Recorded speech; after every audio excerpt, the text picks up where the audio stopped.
Janwada Owaisi మల్లారెడ్డిలకు relief. Hydraa commissioner తాజా clarity. Hot topic గా మారిన హైడ్రా ఏం చేస్తుంది, ఎవరిని టార్గెట్ చేస్తుంది, ఎవరి ఆస్తులపైకి బుల్డోజర్ ను పంపుతోంది అన్నది ఇప్పుడు ప్రశ్నగా మారింది. ఈ నేపథ్యంలో ఎవరికి తోచిన విశ్లేషణలు వాళ్ళు చేస్తున్న పరిస్థితి.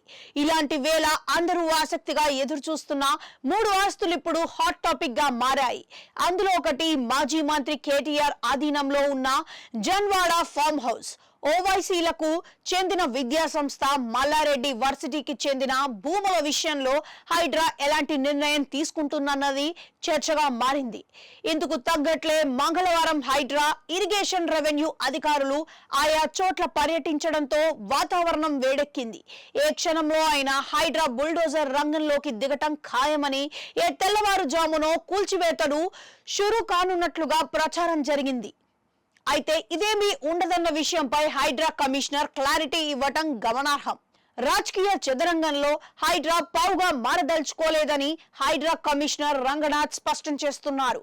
ఓవైసీ మల్లారెడ్డి అన్నది తాము చూడటం లేదని, విద్యార్థుల ఫ్యూచర్ గురించి ఆలోచిస్తామన్న ఆయన చెరువులను ఆక్రమించి కళాశాల భవనాలు కట్టడం వాళ్ళ పొరపాటు అయి ఉండొచ్చని, ఎఫ్టీఎల్ అన్నది ముఖ్యమే అయినప్పటికీ దానికంటే విద్యార్థుల ఫ్యూచర్ మరింత ముఖ్యమని ఆయన స్పష్టం చేశారు. ఓవైసీ మల్లారెడ్డి లాంటి వ్యక్తుల విద్యా సంస్థలకు టైం ఇస్తామని, పార్టీలకు అతీతంగా చర్యలు ఉంటాయన్న ఆయన ధర్మసత్రమైన ఎఫ్టీఎల్ పరిధిలో ఉంటే కూల్చేస్తామన్నారు. ఈ సందర్భంగా మరొక కీలక వ్యాఖ్య చేశారు.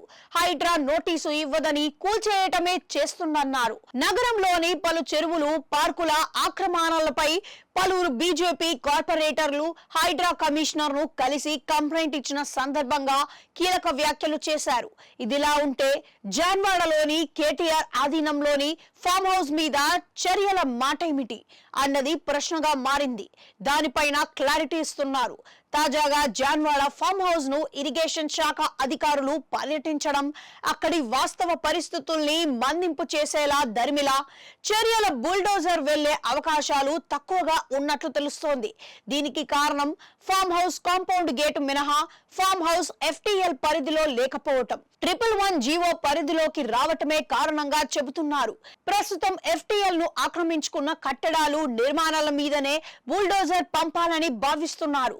111 జీవో పరిధిలోని నిర్మాణాల మీద హైడ్రా ఫోకస్ చేయట్లేదు. ఒకవేళ జాన్వాడ ఫామ్ హౌస్ మీద చర్యల కత్తి జులిపించినా మహా అయితే ప్రహారీ గోడ తప్పించి ముందుకు వెళ్లే అవకాశం లేదంటున్నారు. మొత్తంగా జాన్వాడ ఫామ్ హౌస్, ఓవైసీ మల్లారెడ్డిల విద్యా సంస్థలు బుల్డోజర్ కూల్చివేతల నుంచి సేఫ్ అన్న అభిప్రాయం వ్యక్తమవుతుంది.